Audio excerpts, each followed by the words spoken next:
ko sa inyo paano ako mag-boneless ng bangus. Una syempre, gugupitan. Arte ah. Hindi, tuturo ko lang kung paano ako mag-boneless ng bangus kasi may kanya-kanya naman po tayong strategy kung paano magtanggal ng bangus.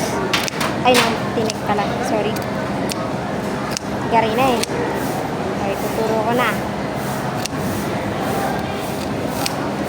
Una, ihiwain ko.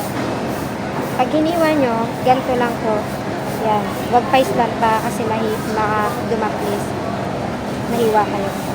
Tapos pag hiniwa nyo pong ganyan, huwag nyo ididiretso. Ganito lang. Yan. Para hindi masakit sa kamay kapag ginanon. Kasi yung iba, ang ginagamit nila, kutsilyo. Ay ako po, masanay po ako sa kamay lang po. Yan. Tapos ganun po ulit. Tapos ganito lang po.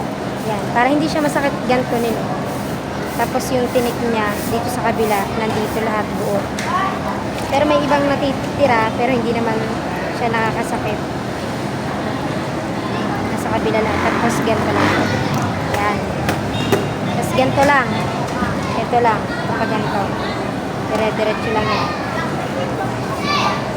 Huwag nyo masyadong lalaliman kasi may tinik po yun na malaki sa ilalim. Dili sa may pabunto. Saka nyo babalikin. Tapos, kuha nyo na yung bituka niya. Kasama na yung hasa. Ganun po. Yan.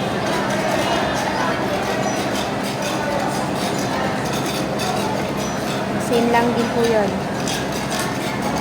Ganun ulit.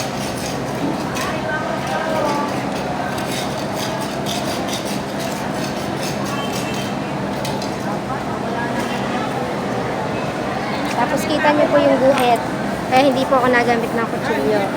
Kasi may guhit na naman po siya. Kasi sabi ng iba, gumamit daw ako ng kutsilyo.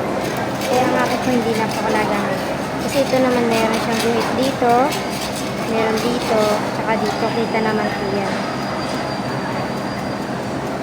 Tapos ito nga pala, ang tawag dito forceps po. Forceps. Kasi ito ang inuuna ko yung buntot.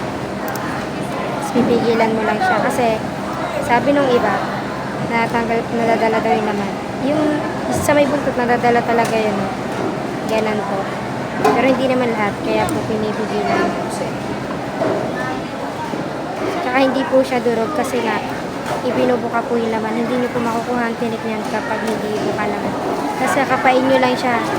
Kasi kapag kinapa nyo pong ganyan, dumugo yung daliri nyo, may tira pa yun. Pag hindi wala. Joke lang. Hindi kinakatalag po talaga yon para alam kung may tira. Kasi ito hanggang dito ko lang siya binoboneless. Hanggang dito lang po. Kasi itong sa may padulo, hindi naman siya matigas yung tinik. Hindi naman siya nakakatinik. Tapos isunod po mula rini lang hanggang dini sa dulo. Tapos pag ganito lang po. Pipigilan nyo lang ulit.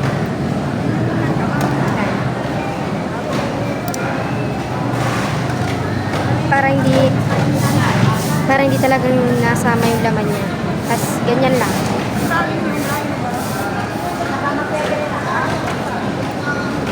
Ayan po. Para sa mga gustong matuto mag-boneless. Pero mahirap po ito sa una. Lahat naman mahirap sa una. Yan po. Makita nyo. Pati na yung mukha lang siyang durog. Pero hindi po yan durog. Kasi nga binubuka lang po yung laman niya. Para makuha yung tinik. Tapos kung gusto nyo ng certified na walang tinik, ipatanggal nyo po yung patanggal nyo yung itong buntot na to, tsaka itong balugbog. Mismo pinagkakabitan ng palikpik. Yun po, matinik pa po yun eh. Pero yung iba hindi naman nakakain, sa akin hindi ko naman kinakain yung sa ganun. Ayan po. Tapos ikot lang ulit.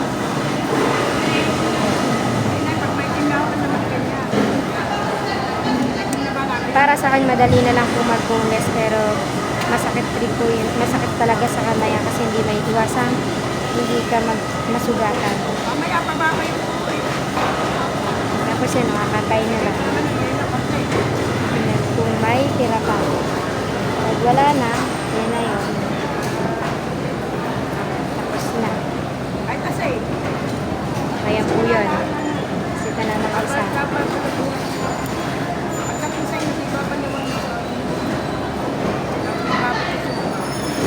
Kung tinatanong niyo po kung magkano yung kilo ng bangus, yung gantong maliit, 180 po ang kilo niya yung gantong binoboneless ko.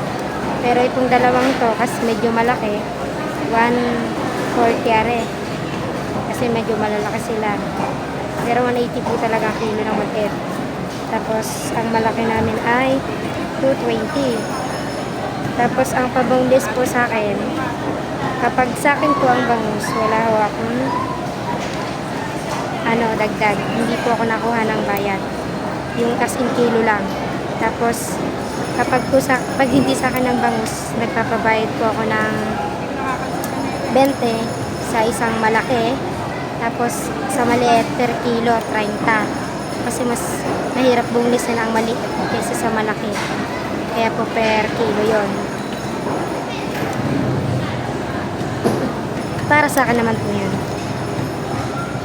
Mas nahihirapan po kasi ako magbungnis kapag maliliit. Same procedure lang din po nung kabila.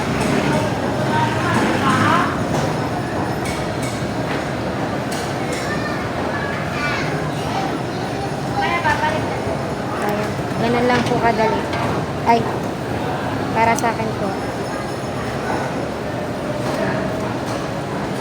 Pag natapos na po tapos na. Ganyan lang ho. Diba? Hindi naman siya dulo. Binubuka lang yung laman. Pero kasi may mga bangus talaga na sobrang hirap bunisin. Yung walang kaliskis, mahirap yung bunisin. Kaya talagang minsan naduduro, minsan hindi. Tapos may bangus naman na pagka yung sobrang sariwa, yung pag inikot mo siya, napuputol lahat ng tinik. Kailangan mo pang kapain kasi na baka magreklamo yung customer. Tapos ang mahirap lang sa kanya, kapit na kapit sa laman. Kaya napakahirap bunisin. Tapos, pwede nyo namang sabihin sa customer kung kaya nyong i-boneless or hindi. Lalo na kung mahirap bunisin yung isda. Ayun lang po. Thank you very much. Ayan na siya. Shine! Shining, shimmering! Bye-bye po. Thank you.